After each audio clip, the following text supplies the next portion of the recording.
I stood alone by my mother-in-law's hospital bed as she passed. Other rooms echoed with supportive families, mine stayed silent. No husband, no friends, no calls, not even a fake excuse.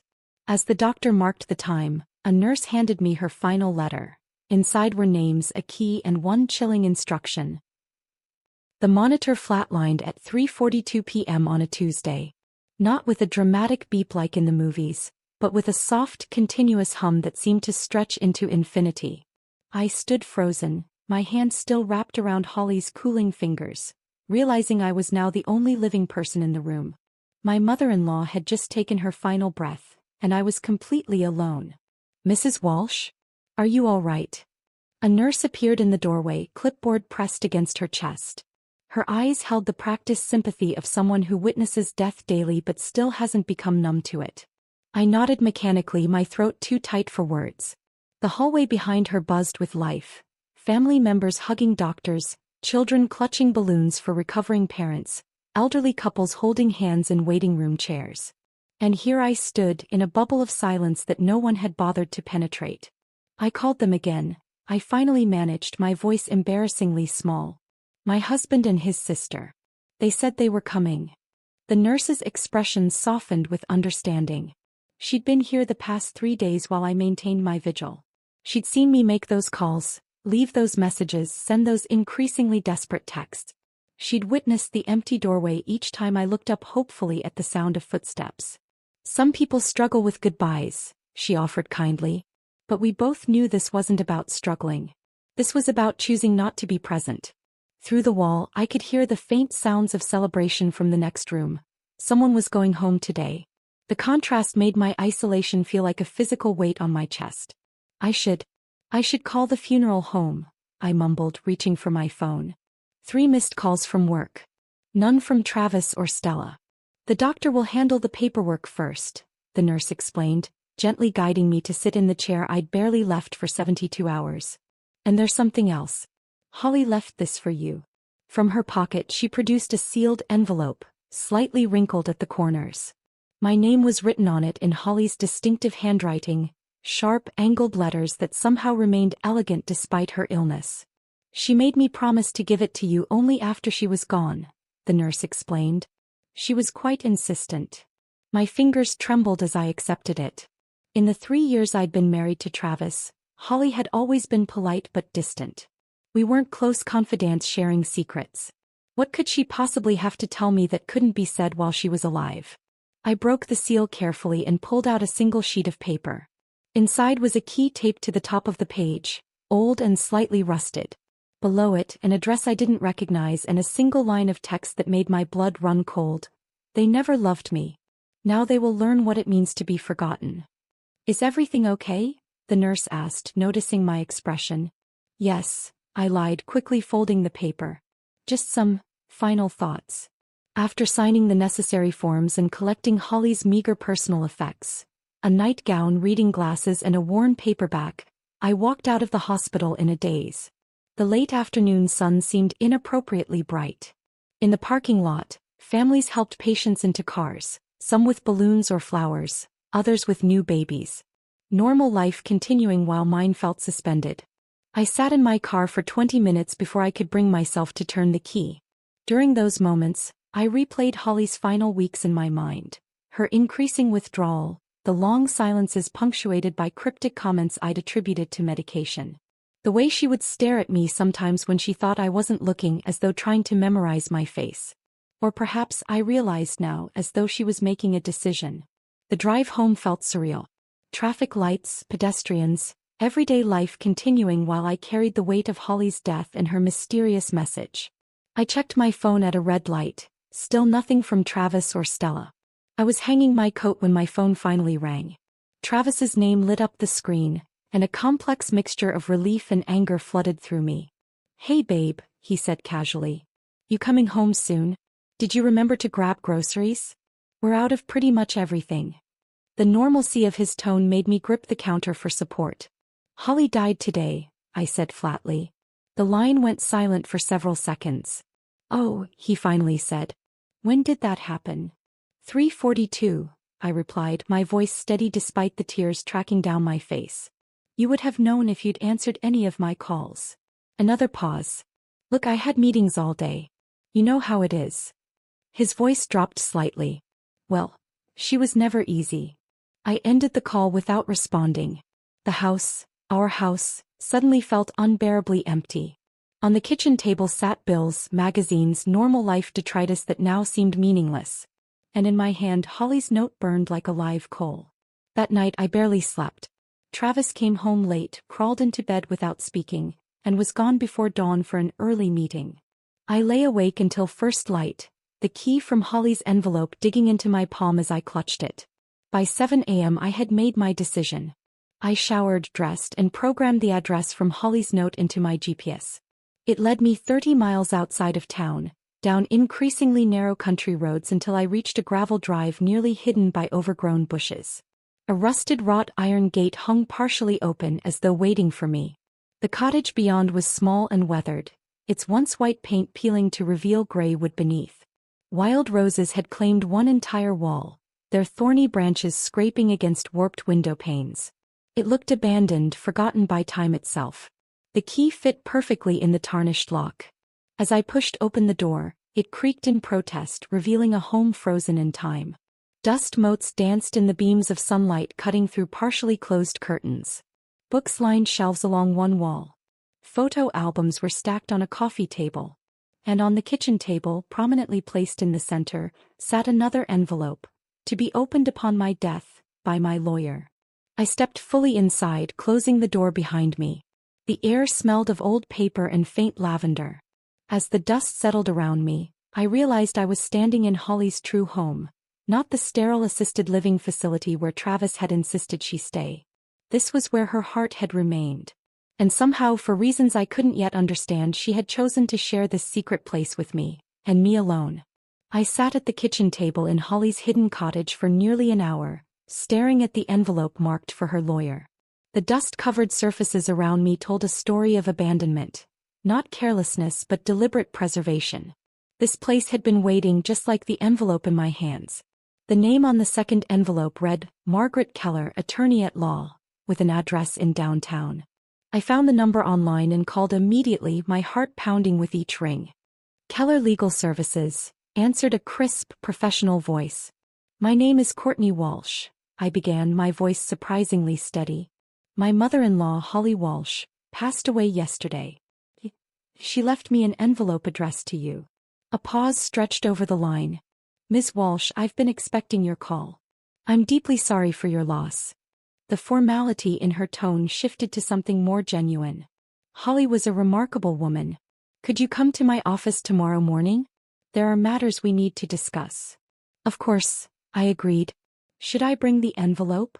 Please do. And Ms. Walsh? Holly was very specific about her wishes. She requested that all named beneficiaries be present for the reading of her will. That would include Travis and Stella Walsh. My stomach tightened. They'll need to be there? In person? I'm afraid so. Holly was quite insistent on this point. That evening I returned home to find Travis sprawled on the couch watching basketball highlights. He barely glanced up as I entered. Where have you been all day? He asked, eyes still fixed on the screen. I stood in the doorway studying his profile, the same strong jaw as Holly's but none of her character. I've been handling your mother's affairs since no one else bothered to show up when she died. That got his attention. He muted the TV. Don't start with the guilt trip, Courtney. Mom and I had our issues. You know that. Her lawyer called, I continued, ignoring his defensiveness. We need to be at her office tomorrow morning for the reading of the will. You, me, and Stella. He snorted. What will? Mom had nothing but medical bills. Nevertheless, her lawyer insists we all attend. Mrs. Keller said Holly was very specific about this. Travis rolled his eyes but shrugged. Fine. I'll call Stella. The next morning, Travis drove us downtown in irritated silence. We met Stella outside the modest brick building that housed Keller Legal Services. She was smoking, her angular face pinched with annoyance. This is ridiculous, she muttered, stabbing out her cigarette. I had to take unpaid time off for this. We entered the building together. A family only in the most technical sense. Mrs. Keller's office was small but immaculate. Walnut furniture, law books, and a single orchid on the windowsill. The lawyer herself matched her surroundings. Silver-haired, impeccably dressed, with shrewd eyes that seemed to evaluate us instantly. Two older women were already seated in the visitor chairs. Diane and Eleanor, friends from Holly's church whom I'd met at holiday gatherings years ago. They nodded politely but seemed as confused about their presence as we were. "Thank you all for coming," Mrs. Keller began once we were seated. "As Holly's legal representative for the past 15 years, I've been entrusted with executing her final wishes." Travis checked his watch pointedly. Stella tapped her foot, arms crossed defensively across her chest. "Let's proceed," Mrs. Keller continued, slipping on reading glasses and opening a leather portfolio. "This is the last will and testament of Holly Elizabeth Walsh, revised and notarized 2 months ago." She began reading the formal language of the document. Travis and Stella exchanged bored glances. Diane and Eleanor sat respectfully attentive. I clutched my purse, inside which rested both envelopes Holly had left for me. "Moving to the distribution of assets," Mrs. Keller continued. "To my son Travis Walsh." Travis straightened slightly. "I leave my forgiveness though you have not earned it." The room went silent. Stella's foot stopped tapping. "To my daughter Stella Walsh I leave my wedding band which you once admired. May it remind you that promises should be kept." Stella's face flushed crimson. "To my friends Diane Mercer and Eleanor Thompson, I leave my gratitude for the kindness you showed in my final year, and a sum of $5,000 each." The two women exchanged surprised glances. "And to my daughter-in-law, Courtney Walsh, I leave the entirety of my remaining estate, including my primary residence at 47 Willow Lane, all bank accounts, investment portfolios, insurance policies, and personal possessions." The silence cracked. "What?" Stella's voice sliced through the room. "That's absurd." Travis leapt to his feet. "There must be some mistake. Courtney barely knew my mother." Mrs. Keller remained utterly composed. "There is no mistake. Holly was of sound mind when she made these changes." "Changes?" Travis demanded. "What changes?" "When your mother revised her will on March 15th of this year, shortly after receiving her terminal diagnosis." Travis turned to me, his face contorted with suspicion.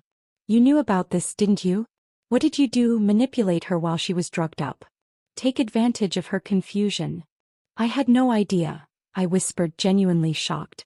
Then a memory surfaced. "She asked me to drive her to an appointment downtown in March. She said it was for her medication plan. I waited in the car. I never knew." "How convenient," Stella spat. "The devoted daughter-in-law act worked perfectly, didn't it? Well, we'll contest this. Mom wasn't in her right mind." Mrs. Keller cleared her throat. "I anticipated this reaction. Holly did as well." She slid a document across the table. "This is a psychiatric evaluation performed 1 week before Holly changed her will, certifying her mental competency.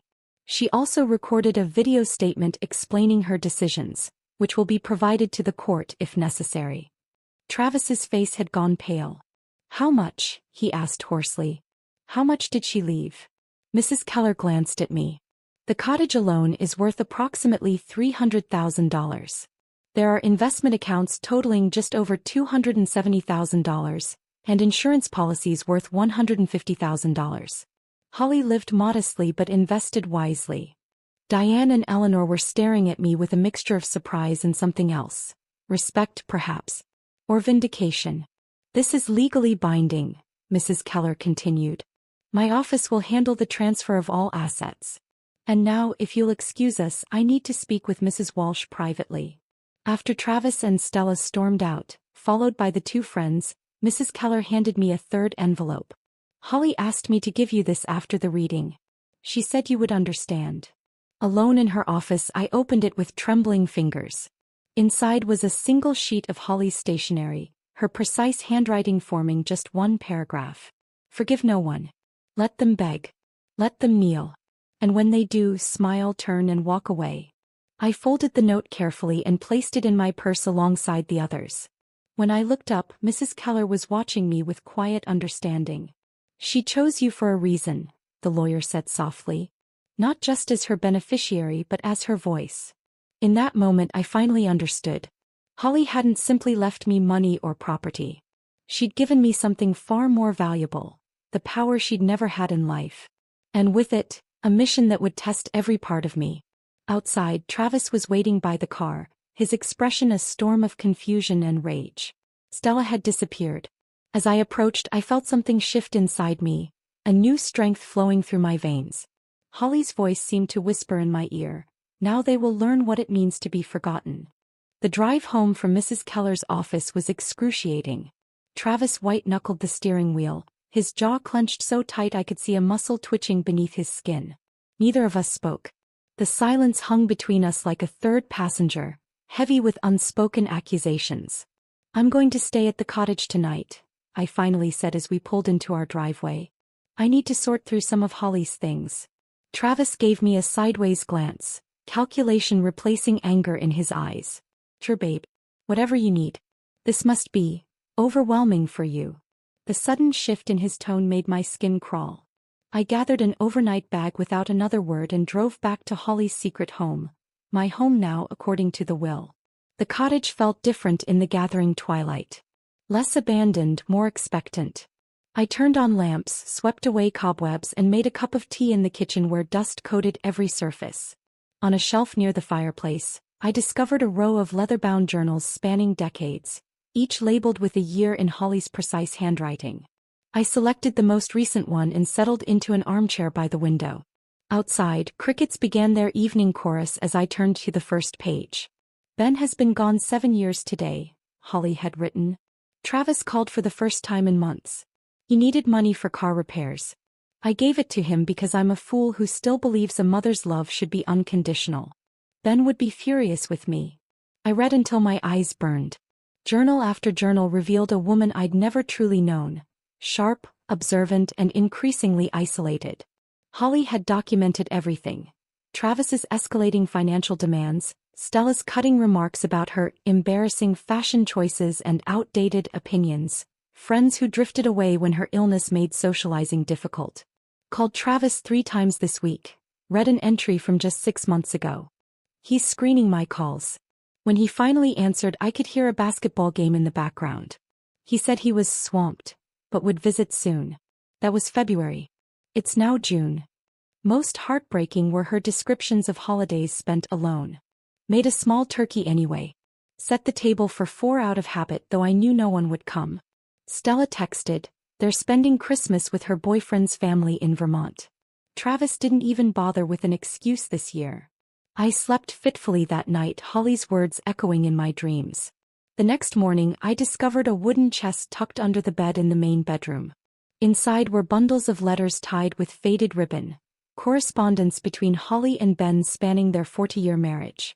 One letter, dated just weeks before Ben's death, struck me particularly. "My dearest Holly," Ben had written in shaky script. "The doctor says I don't have much time, so I need to say what matters. Our children have become strangers to us, not in one dramatic moment, but in 1,000 small betrayals. You'll want to leave them everything because that's what mothers do.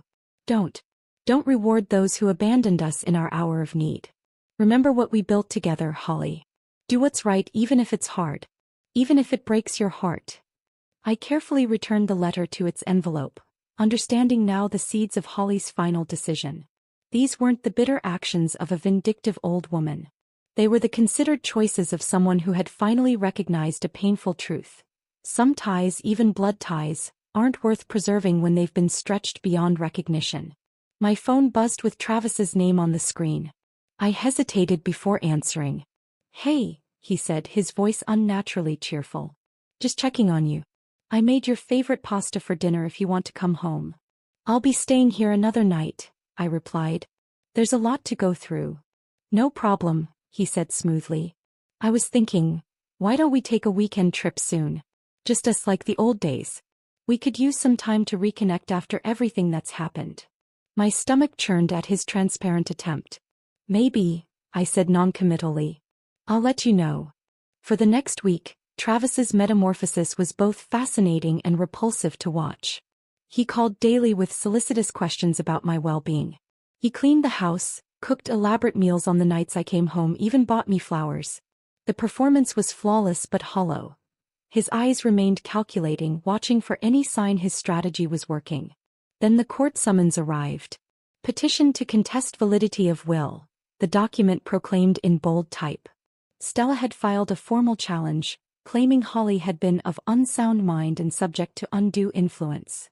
The allegations painted me as a manipulative opportunist who had isolated Holly and poisoned her against her family. I called Mrs. Keller immediately, my hands shaking.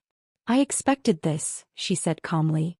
Stella consulted 3 different attorneys before finding one desperate enough to take her case. "Don't worry." Holly anticipated this reaction and prepared extensively. 2 days before the hearing, Mrs. Keller invited me to her office to review their strategy. She placed a small digital recorder on her desk. "Holly made these recordings during her final months," she explained. "With her full knowledge and consent." She pressed play. Holly's voice, thinner than I remembered but clear and articulate, filled the room. "My daughter Stella visited today for the first time in 8 months. She spent 12 minutes complaining about her job, 20 minutes scrolling through her phone, and left when I mentioned my latest scan results. She asked if she could borrow my mother's diamond earrings. I said no. She called me selfish." Mrs. Keller stopped the recording. "There are dozens more like this." Holly was documenting their behavior long before she changed her will. Combined with her psychiatric evaluation and her doctor's testimony, Stella doesn't have a case. The courtroom was small and airless. Stella sat with her attorney, a nervous man with thinning hair who kept shuffling his papers. Travis sat directly behind them, separate but clearly aligned. When I entered with Mrs. Keller, his expression briefly cracked to reveal naked hostility before smoothing back into concerned neutrality. The hearing lasted less than an hour. The judge listened impassively as Stella's attorney presented their flimsy case. When it was Mrs. Keller's turn, she methodically dismantled each accusation with documentation, medical testimony, and finally Holly's recordings. The judge dismissed the challenge, ordering Stella to pay court costs. The aftermath was swift and unexpected. The local paper ran a small story about the case. People talked. Stella's friends began making excuses to cancel plans. The boutique where she worked part-time asked her to take some time off until things settle. Her boyfriend stopped appearing in her social media posts. Travis's carefully constructed facade crumbled that night. When I returned home to pack more of my belongings, he was waiting, a half-empty whiskey glass in his hand. "Happy now?" he snarled, all pretense gone. "You've turned my own mother against me from beyond the grave." "Holly did that all by herself," I replied quietly. "She just needed someone to witness it." "You think you're so smart," he hissed, stepping closer. "Played the perfect daughter-in-law while plotting to steal everything." In that moment I saw Travis clearly, not as my husband or even as Holly's son, but as the selfish, entitled man both women had eventually recognized. The revelation wasn't dramatic. It was simply the final piece clicking into place. "I'll be moving to the cottage permanently," I said, stepping around him. "You can keep this house for now. We'll discuss divorce terms through our attorneys." "Divorce?" His face contorted with genuine shock. "You can't be serious. After everything I've done for you." The question hung in the air between us, so absurd I almost laughed. Instead, I walked upstairs to pack Holly's words from her letter echoing in my mind. "Forgive no one. Let them beg. Let them kneel." The cottage became my sanctuary during the divorce proceedings. I spent my days sorting through Holly's belongings, discovering new facets of her life with each box and drawer I explored. At night, I slept in her bedroom, oddly comforted by the faded floral wallpaper and the soft ticking of the grandfather clock in the hallway. 3 weeks after I'd moved out of our house, Travis appeared on the cottage doorstep. The confident swagger was gone, replaced by a carefully constructed humility that didn't reach his eyes. He stood with his hands in his pockets, shoulders slightly hunched. "Can we talk?" he asked, trying to peer around me into the cottage. I stepped outside rather than inviting him in, closing the door firmly behind me. Holly's space wasn't for him to invade. "The bank called," he said after an awkward silence. "They're questioning some of the business loans. Without Mom's co-signing power." He trailed off, eyes fixed on a point just past my shoulder. "And?" I prompted, refusing to make this easier for him. "I'm in a tight spot, Court. Just until things stabilize." $5,000 would cover this month's mortgage and the car payment. I studied his face, the face I'd woken up beside for 3 years, thinking I knew the person behind it. Your mother left everything to me, I replied evenly. You left her with nothing. I'm just following her wishes. His carefully constructed facade cracked. She's dead. What does it matter to her now? This isn't about Mom anymore. This is about you being vindictive. No, Travis. This is about consequences. Holly saw you clearly in the end, and now so do I. As he stormed back to his car, I felt no satisfaction, only a quiet certainty that I was honoring Holly's final request. Stella came next, not in person but through a frantic voicemail left at 2 a.m. My landlord's threatening eviction, she slurred, clearly intoxicated. I lost my job because of that stupid court case. This is all your fault. The least you could do is help me out. I deleted the message without responding. The cottage itself seemed to have opinions about my choices. Each time I refused their entreaties, the ancient floorboards would creak in what felt like approval. As spring progressed into summer, I began transforming the space, guided by entries from Holly's journals. Always wanted this place to be filled with conversation and laughter, she'd written once. Ben and I dreamed of hosting gatherings for our friends for the community.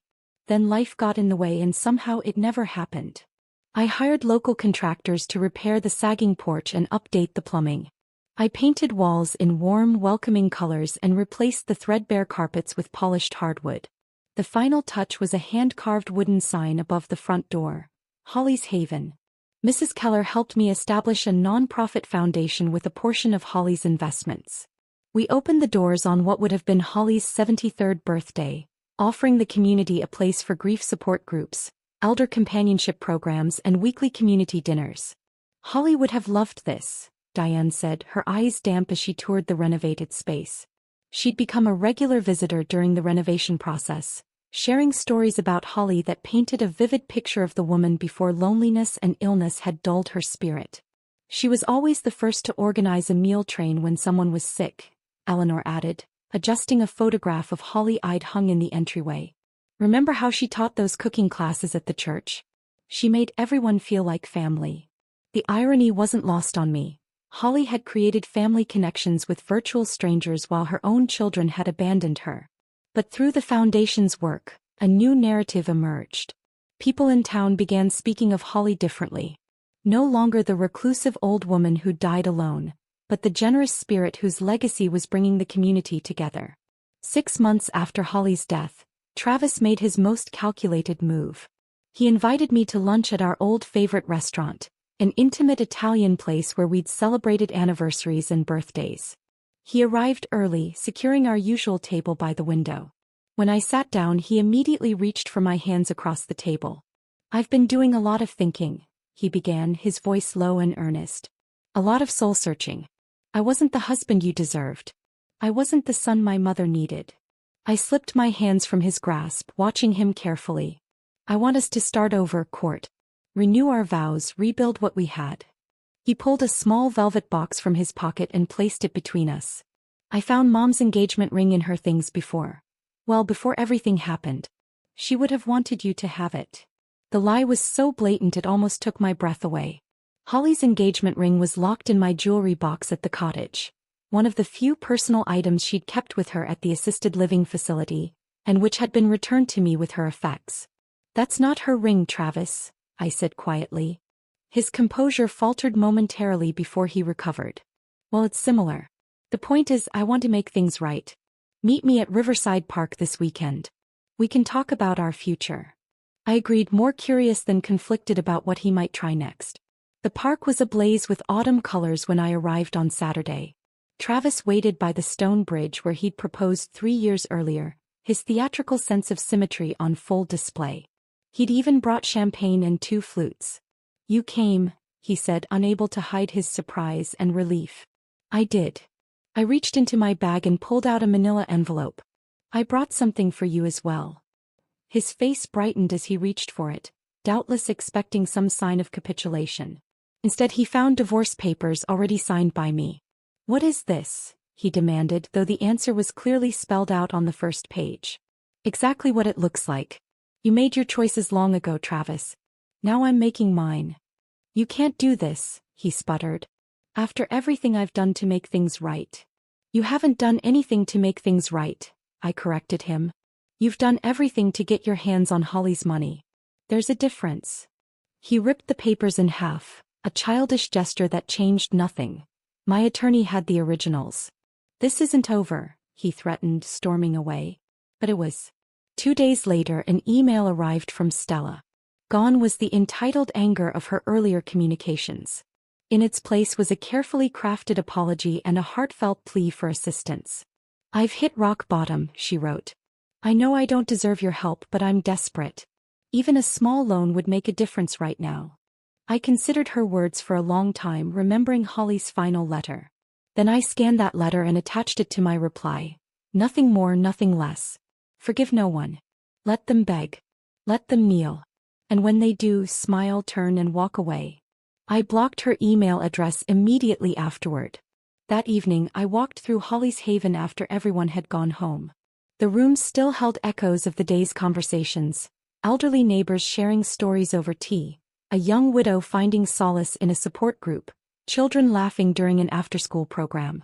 For the first time since Holly's death, I felt a genuine sense of peace wash over me. I wasn't just someone's wife anymore.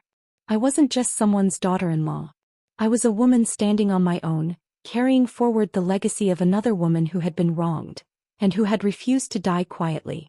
I ran my fingers along the spines of Holly's journals, now displayed on a special shelf in the community room. "I understand now," I whispered to the empty room. "This is what you wanted all along." 1 year passed like turning pages in one of Holly's journals, sometimes slowly, sometimes in a blur of activity, but each day adding to a story that was still being written. Holly's Haven flourished beyond my wildest expectations. What had begun as a modest community space now buzzed with daily activities. Monday afternoon art classes for seniors. Tuesday evening grief support circles. Wednesday community dinners where strangers became friends over homemade lasagna and apple pie. The cottage that had once stood empty and forgotten now pulsed with life. On the anniversary of Holly's passing, we unveiled a mural in the entrance hall. The local artist had worked from photographs I'd found in Holly's albums. Images of Holly and Ben in their prime, sitting beneath the sprawling oak tree that still stood majestically behind the cottage. In the painting, they were young and vibrant, Holly's head thrown back in laughter while Ben gazed at her with undisguised adoration. "It captures them perfectly," Eleanor remarked during the unveiling ceremony, dabbing at her eyes. "That's exactly how they were before. Well, before everything changed." The everything she referred to hung unspoken between us. Ben's death, the family's abandonment, Holly's isolation. But the mural represented something different. Not an ending but a continuation. "Holly would have hated all this fuss," Diane said with a watery chuckle, gesturing at the crowd gathered for the unveiling. "But secretly she would have loved it too." I nodded, throat tight with emotion. She would have pretended to be embarrassed while memorizing every detail to write about later. That evening, after everyone had gone home, I sat alone in what had once been Holly's bedroom but now served as my office. The local newspaper had covered the unveiling, and I traced my finger over the headline, "Holly's Haven marks 1 year of community service." The article mentioned the upcoming senior health fair we were hosting and quoted several program participants about the difference the center had made in their lives. My phone buzzed with a text from Mrs. Keller. "Holly would be proud. Not just of the center but of you." The following week, I received an invitation to speak at a regional conference on elder care and community support. The organizer had visited Holly's Haven during an open house and been impressed by our programs. "We'd love for you to share your story," she explained over the phone. "So many seniors face isolation. Your perspective could be valuable." Standing at the podium a month later, facing a room full of healthcare professionals, social workers and community organizers, I felt Holly's presence acutely. "My mother-in-law died alone," I began, my voice steady despite the emotion constricting my chest. Not because she had no family but because her family chose not to be there. I shared Holly's story, sanitized of the more painful details, her name changed to protect what little privacy remained, focusing instead on the insidious nature of elder isolation. How it happens not in dramatic moments but in a series of small betrayals. Missed phone calls, postponed visits, dismissive responses. The community center we've created isn't just about activities or services, I explained. It's about bearing witness to each other's lives. It's about creating spaces where people are truly seen and heard, especially when their biological families fail them. After my speech, a line of people waited to speak with me. Many shared similar stories. Parents or grandparents whose children had drifted away, elderly neighbors who went days without speaking to another human being. "Have you considered writing a book?" one woman asked, pressing her card into my hand. "I'm an editor at Meridian Publishing. Your message deserves a wider audience." That night in my hotel room, I opened my laptop and began typing. The words flowed easily as though they'd been waiting for permission to emerge. I wrote about Holly, about her journals, about the woman I'd come to know only after her death. I wrote about grief, not just for her passing, but for the relationship we might have had if I'd recognized her loneliness sooner. But as the manuscript progressed over the following months, it transformed. The early chapters, steeped in loss and regret, gave way to something unexpected: hope. I found myself writing about Holly's Haven, about the community that had formed within its walls, about the healing that happens when people come together with purpose. I titled the manuscript, "The Letter That Set Me Free," an homage to Holly's final communication that had changed the course of my life. My editor loved it, calling it a timely examination of family obligation, elder care, and finding strength in unexpected places. News traveled as it always does in small towns. I heard through Eleanor that Travis had moved to Arizona, remarried just 6 months after our divorce was finalized. He'd found work at a car dealership, a step down from the business he'd been forced to sell when the loans came due. His new wife was 24, a former receptionist at his old company. "Apparently they're trying for a baby already," Eleanor reported during one of our weekly tea sessions. I nodded, feeling nothing but a vague sense of pity for a woman who didn't know what she'd signed up for. Stella's trajectory had been different. According to town gossip, she'd taken a night shift at the 24-hour diner on the highway, serving truckers and insomniacs. Diane had seen her there once. Thinner, paler, her customary sharp tongue notably absent. "She looked right through me," Diane said. "Wouldn't even meet my eyes when she brought the coffee." I never responded to these updates, never expressed satisfaction or regret. Holly's final instruction, "Smile, turn and walk away," had become my mantra. Not out of cruelty or vengeance, but from the quiet certainty that some bridges once burned should stay that way.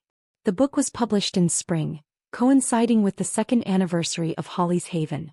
The launch event, held in the center's community room, drew a surprisingly large crowd. As I signed copies and accepted congratulations, I couldn't help but think of how differently things might have gone if Holly had been surrounded by even a fraction of this support during her final days. Later that evening, after the caterers had packed up and the last guest had departed, I walked out to the massive oak tree behind the cottage.